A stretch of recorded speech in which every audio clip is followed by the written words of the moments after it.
Hey guys, welcome back to GNF Legacy Farm. My name is Kelsey for those of you who don't know me. And today we are going to be starting our seeds here in Southeast Michigan. And we've got about 5 weeks till our average last frost date, which is roughly about April 26th here.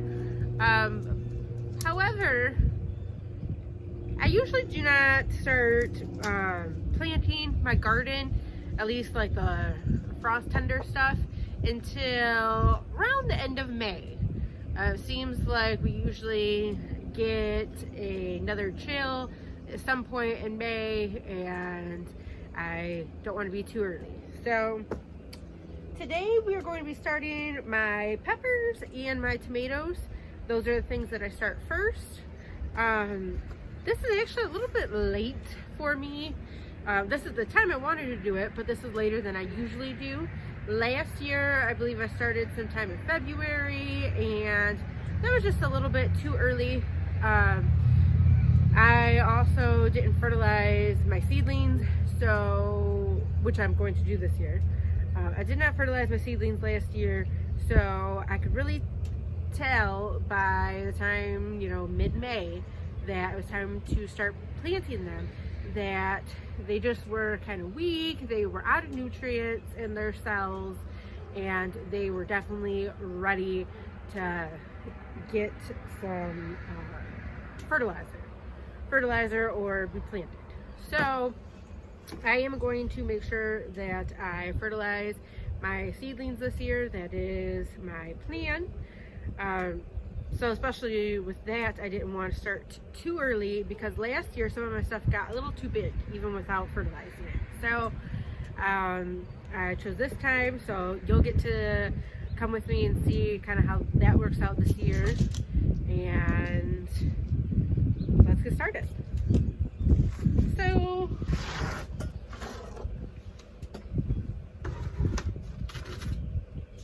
like I said, I'm just starting tomatoes and peppers today. Those take the longest.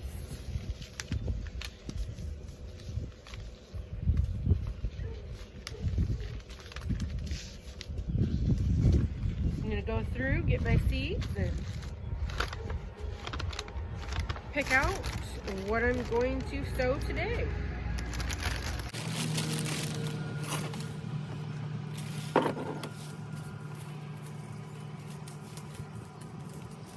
Doing this, I'm gonna separate some of my colder stuff that I could actually start in the ground here. Not yet, well, some people do, but here pretty soon. Like, I've got radishes and lettuces, and those can handle the cold, so those will probably get started here pretty soon. So I'm gonna kind of set those aside. I get most of my seeds from the MI Gardener. I can see he's local to me. I can actually shop in his store. He is in the same county that I am. And I also ordered some from Baker's Creek and Haas Tools this year. Okay, so I've got my seeds all picked out here for today, the tomatoes and the peppers.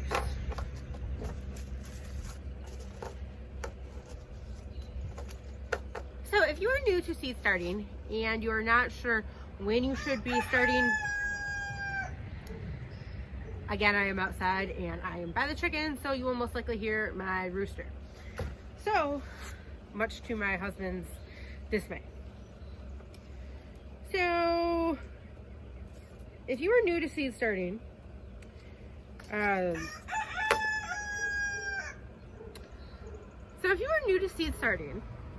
what you need to do is go online and search for your last estimated frost dates. Now, keep in mind that this is just an estimate, and most likely you're going to be planting several weeks later, actually, like in the garden, but that will give you a kind of rough idea. So then you'll kind of see, because most seed packets will tell you like start inside so many weeks before last frost. So that way you'll have an idea. But again, I have about 5 weeks to my last frost, but I'm starting stuff that's like 8 to 12 weeks for my last frost, because I know that it's going to be at least 8 weeks before I get stuff out in the garden. So keep that all in mind.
You want to go ahead and bury your tomatoes deep, your tomato seedlings deep, so that way they can establish roots better, and any of that like stem that you're actually burying is going to turn into root. So that's why with the tomatoes I want to start smaller and then be able to put them in a bigger container and transfer them that way. That's just my personal preference. You could start them in a bigger container, but also it saves me space. So, you know, I'm gonna be growing with the grow light, but for the first couple weeks, I may just need one grow light instead of two because I'm gonna have a lot smaller area. So that's another reason that I do that. A couple things to consider. Again, you don't have to do it that way.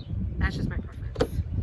Another thing that I do that might be a little bit different is I do not buy seed starting mix. I buy this regular potting mix. This is what I use to start my season. Some people use a special seed starting mix, and I personally do not see the need for that. I've never used that. I am happy with the results that I get from this. It is way cheaper. Plus, I'm not having to buy different things for different stages of their lives. I'm just happy with this. And again, that's something that, you know, I see from being around a lot of it at work. So that is how I do it. Now I already have my dirt here, and I'm just going to fill my trays.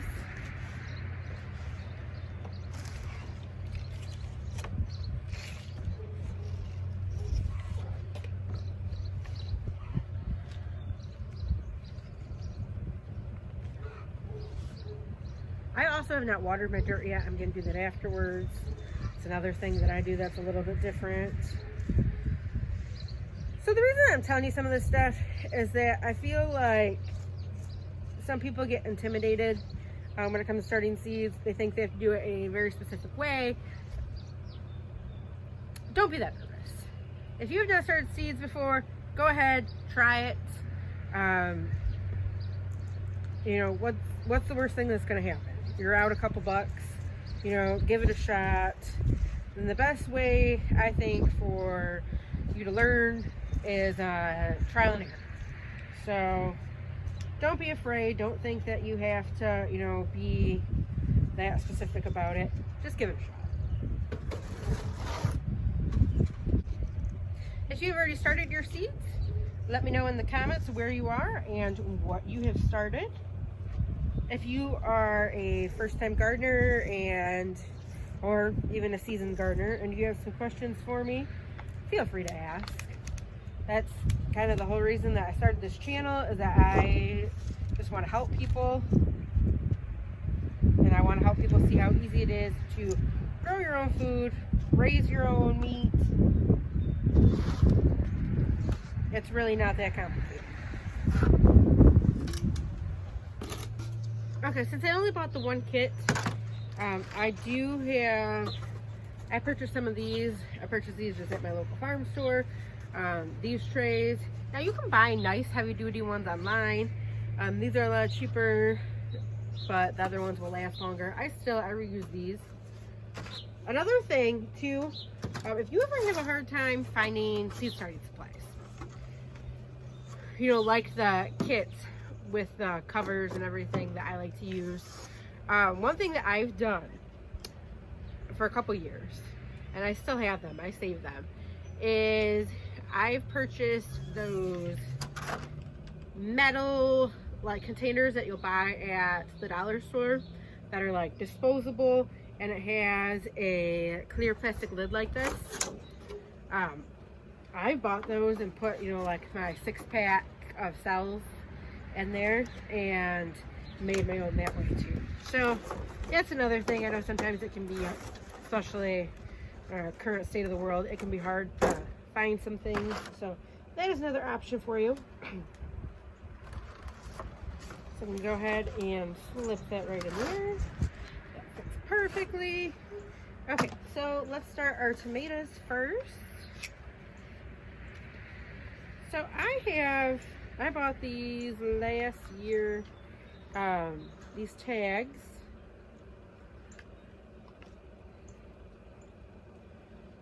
There's so many different ones that you can buy. I bought these off Amazon. There's different styles.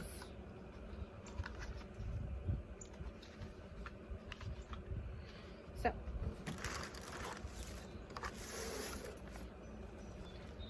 let's start with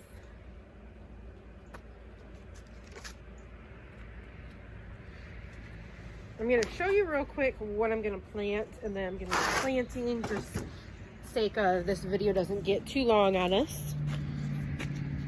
So I'm going to do some Aunt Molly's ground cherries.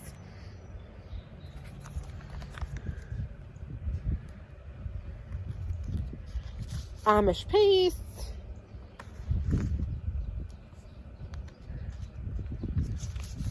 Pink brandywines. Homestead tomatoes. This was in my gardener grab bag or like the mystery bag. I have not grown these yet.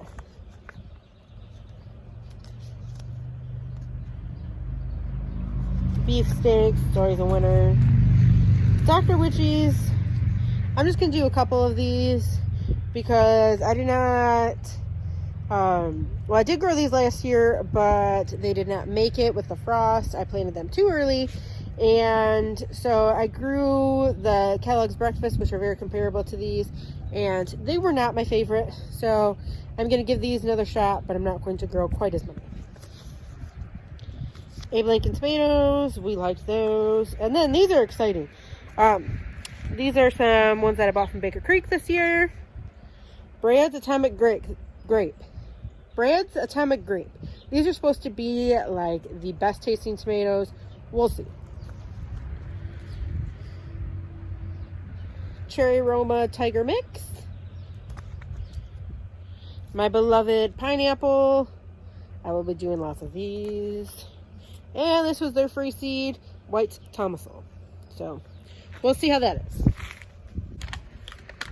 Brown cherries are very small.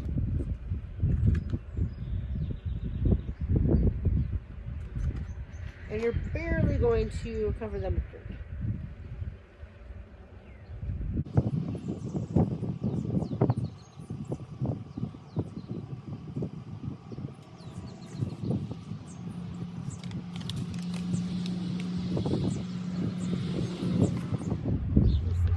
My best advice to you is to start more seeds than you think that you're going to need. You're always going to need more than what you thought you did. And on the event that you do have extras, you can give them to people. Especially if you grow like I do, some heirlooms that not everybody has, and that you can't necessarily, you know, buy just anywhere. People are going to appreciate that. So that's why I recommend plant more than you need. The worst thing that's going to happen is you're going to have extras and you'll find a way to use them. Okay guys, so I got my tomatoes and peppers all planted here. I'm going to show you the varieties in just a minute. And then I'm going to take them in the house and I will show you how I care for them in the earth. So varieties, we like lots of sweet peppers. So we did, I think I did like 30 some banana peppers, some bell peppers. It's my first year trying these. These are from Baker's Creek. They are not jalapenos, and they are just like jalapenos, except for they do not have the spice. They are truly heatless jalapeno. So I'm excited about that. I like the thick walls of jalapenos. I like the crunch, but I can't always handle the heat. But moving right along, I did buy some hot peppers this year. These are gorgeous. They're actually an ornamental pepper, but you can eat them as well. They are very hot though, they say, and just look how gorgeous that is. I'm so excited. This is the jigsaw pepper from Baker's Creek. I also planted some tangerine dreams, so I'm excited about those too. Now we did have some space left over here, so I planted like 30-some zinnias.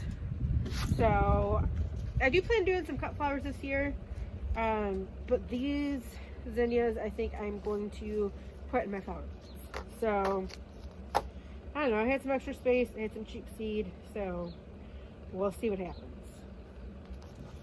And that is something that I really am trying to get across in this video, is that I want you guys to not be afraid. You know, like, what is the worst that's going to happen? Like, I planted too much? Okay, give them something. You know, like, just try it. Do not let the fear of not being an expert keep you from growing your own food. Like, just try it. Just grow some seeds this year, please. Try it, and you'll be surprised. Now, one thing, like, I love growing from seed because I will stock these for like weeks to, well, not weeks. I will stock these for days to watch when the little sprouts come up. Like, I get so excited. So I really want to share that with you guys, and I want you guys to become passionate about gardening as well. So, all right, let's get these inside and I'll show you how I have that set up. Hey guys, so I'm out here collecting eggs, and I just want to show you real quick that I got the prettiest egg today. She just started laying. It is a olive egg. Now this is a really pretty, really dark one. She is a Easter Acre Moran cross, blue copper Moran cross. So she lays these gorgeous olive eggs, and I am so excited to be able to add this color to my egg basket. So I just want to show you guys that real quick, and we'll get back to seed starting here. Okay guys, so I got my grow shelf ready here. This was a really easy shelf to put together. We bought it at Menards. My husband thinks it's about $30 or so. Don't quote us on that because I honestly do not remember. It was very easy to put together. I put it together myself. This is our first year with it. We do have one in the garage for other stuff, but this is our first year with the grow shelf. I like it a lot. Usually I just put like a table here, but I wanted a shelf this year. So I've got some seedlings here. These are tomatoes that I got from work that I brought home. And then these are the seeds that I just started today. And so what I'm going to do is I'm going to water them just with a spray bottle with some warm water.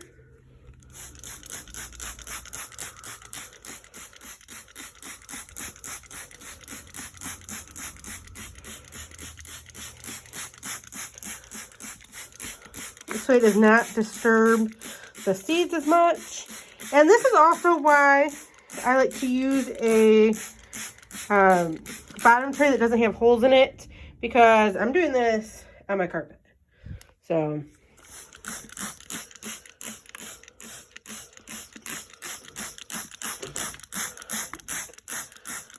now while your seeds are germinating here, they do not need light. That's why I have the light up above on those seedlings, but I do not have one down here.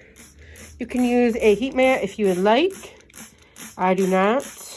It is warm enough in here that I do not need one. And that's why I use the warm water in the water bottle, because I'm going to put my lid on here in a minute, that dome lid I showed you guys earlier. And that will lock in the humidity with the warm water, and it'll help speed things along.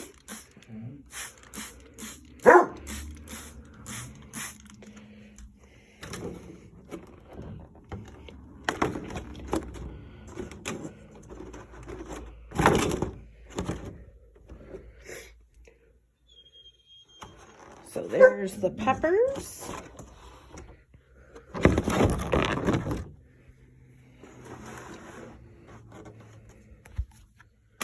Okay, so there's that. About a week, the tomatoes should come up, and about 2 weeks or so, the peppers should come up. So I will be stalking those daily to see the changes on that. One last thing here, guys, is that if you are looking for a space to put your seedlings, some people use their basement. I've even heard some people using their closet. You do not need light. Now, I have mine right in front of this picture window, but that is mainly just because this is the spot that I like to use, because I have found that even having them right here at this window, they still need supplemental light that is going to be very close to them, like just a couple inches above. Otherwise, they will become leggy. So you do not need a natural light source when you're starting your seedlings. I've heard of people putting them in their closet or wherever they have a good space. So do not think that has to be a well-lit area. All right, guys. Well, thanks for starting my seeds with me today. And I hope you enjoyed this video. If you have any other questions, please ask. Also, make sure that you go and hit that subscribe button. We are getting new subscribers every day, and I want you to be one of them. So thanks, guys. Have a great day.